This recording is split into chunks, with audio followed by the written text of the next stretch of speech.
بسم اللہ الرحمن الرحیم۔ یہ پچھلے دنوں رائے گنج میں بہت بڑا اجتماع ہوا ہے تبلیغی جماعت والے بھائیوں کا۔ بنگلہ دیش میں بھی بہت بڑا اجتماع ہوتا ہے ان کا، نظام الدین میں بھی، وہاں انڈیا میں، اور پوری دنیا میں ایک بہت بڑی منظم جماعت ہے۔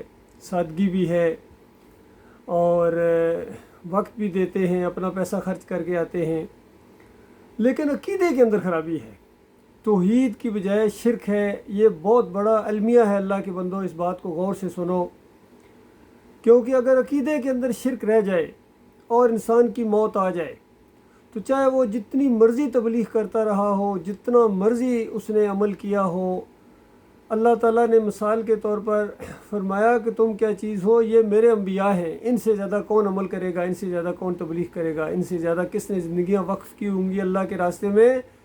لیکن مسئلہ سمجھانے کے لیے وَلَوْ أَشْرَكُوا لَحَبِطَ عَنْهُمْ مَا كَانُوا يَعْمَلُونَ، اگر یہ بھی شرک کرتے، کوئی شرک، واسطے وسیلے کا شرک کرتے، سجدہ تعظیمی کا شرک کرتے، پکاروں کا شرک کرتے، اللہ کے علاوہ کسی اور کو پکارتے، کسی اور کو سجدہ کرتے، رکوع کرتے، نظر و نیاز کرتے، تعویذ گنڈا کرتے، یا امام زامن باندھتے، یا کوئی اور سر میلہ کرتے، چادر چلاتے کسی قبر کے اوپر، لَحَبِطَ عَنْهُمْ مَا كَانُوا يَعْمَلُونَ، ان کا سارا عمل میں حبط کر دیتا، ختم کر دیتا۔ سورہ زمر کے اندر بھی یہی مضمون ہے، اور ہر جگہ اللہ تعالیٰ نے یہ بات بتائی کہ دیکھنا، شرک نہ کرنا، شرک کی معافی نہیں ہے، اور شرک کرنے والوں کے اوپر اللہ نے جنت کو حرام کر دیا۔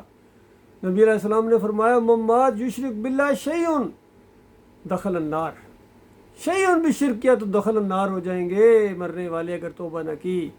اسی تبلیغی نصاب کے اندر فضائل اعمال کھولیں، فضائل صدقات کھولیں، فضائل صلات کھولیں، صحابہ کے مناقب کھولیں، جہاں سے بھی کھولیں، کوئی نہ کوئی واقعہ آپ کو بیچ میں ایسا ملے گا کہ قبر والے نے اشرفیوں کی تھیلی پکڑا دی مرنے کے بعد، قبر والے نے باہر ہاتھ نکال کے اونٹ کو ذبح کر دیا، قبر والا خواب میں آ کے یہ بات بتا گیا، قبر والے نے یہ کر دیا، قبر والے نے وہ کر دیا، اور یہاں تک انہوں نے لکھ دیا کہ نبی علیہ السلام کی قبر کے ساتھ جو مٹی لگی ہوئی ہے، وہ مٹی بیت اللہ تو کوئی چیز ہی نہیں، عرش اور کرسی سے زیادہ افضل ہے۔ تو اللہ کے بندوں بتاؤ کہاں گیا اللہ کا وقار؟ مَا لَكُمْ لَا تَرْجُونَ لِلَّهِ وَقَارًا وَقَدْ خَلَقَكُمْ أَطْوَارًا، تمہیں کیا ہو گیا ہے اللہ کے بندوں؟ تمہارے ہاں اللہ کا کوئی وقار نہیں ہے۔ اللہ کے دین کو خالص کرو، اپنے ایمان اور عقیدے کو شرک سے توبہ کرو، چاہے بریلوی بھائی ہوں، دیوبندی بھائی ہوں، اہل حدیثوں کے اندر بھی کم از کم شرک موجود ہے کہ نبی علیہ السلام کہتے ہیں یہاں سے نہیں سنتے، قبر کے اوپر آ کے پکارو تو سنتے ہیں، اور دور سے صلاۃ و سلام نبی علیہ السلام کے اوپر پہنچایا جاتا ہے۔ یہ ہمارا عمل بتاؤ، ہم اللہم صلی علی محمد کہتے ہیں، ہمارا عمل فرشتے لکھتے ہیں، اللہ سنتا ہے، اعمال اللہ کے یہاں پیش ہوتے ہیں۔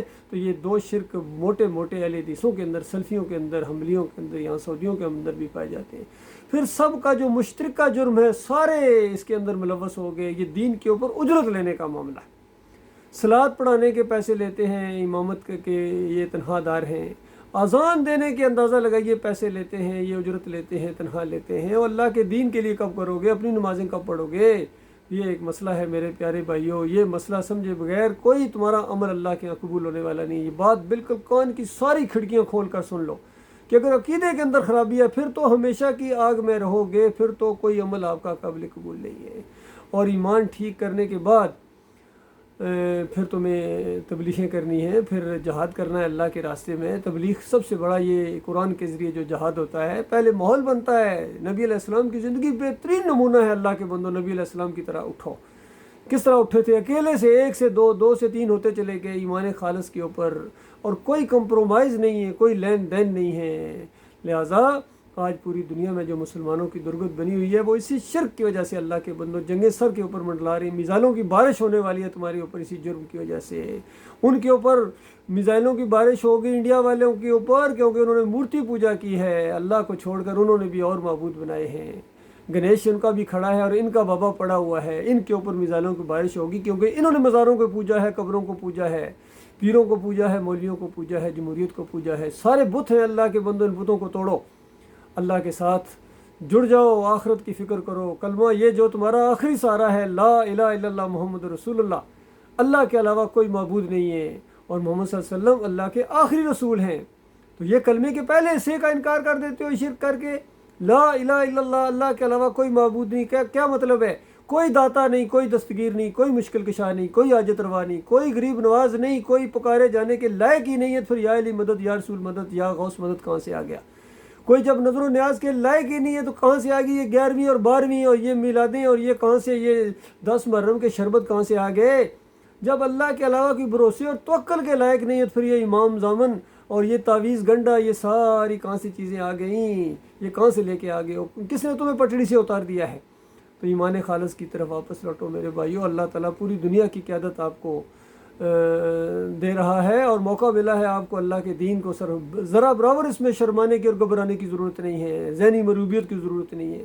پورے یقین کے ساتھ، پورے اعتماد کے ساتھ، پورے فخر کے ساتھ اس کلمے کو اپناؤ اور اللہ کے راستے میں آگے بڑھو، اور فخر کے ساتھ کہو ہم آخری نبی محمد صلی اللہ علیہ وسلم کی امتی ہیں، اور ہم دین کو اس اصلی حالت میں لے کر اٹھیں گے، اور انشاءاللہ پوری دنیا پر چھا جاؤ گے۔ پوری دنیا کی یہ طاقتیں جھک جائیں گی تمہارے سامنے، گھٹنے ٹیک دیں گی، سرنڈر کریں گی، جزیہ دے کر زندگی بسر کریں گی، اگر اللہ کے اوپر تمہیں یقین ہے تو۔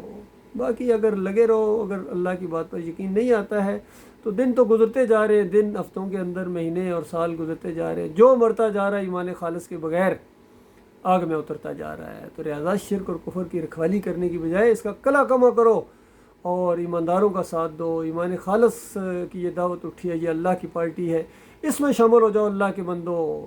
کسی اور پارٹی کے اندر کوئی گنجائش نہیں ہے، ساری کی ساری یہ شیطان کے یہ اڈے ہیں، ان کی دکانیں ہیں، مسلکوں کی شکل میں، سیاسی پارٹیوں کی شکل میں۔ اس سے نکلنے کی کوشش کرو میرے پیارے بھائیو، اللہ کی طرف اپنا رخ کر لو، آخرت کی طرف اپنا رخ کر لو میرے بھائیو۔ چند دنوں کی زندگی ہے، اللہ تعالیٰ غور و فکر کرنے اور اس کے بہترین پہلو کے اوپر عمل کرنے کی توفیق عطا فرمائے۔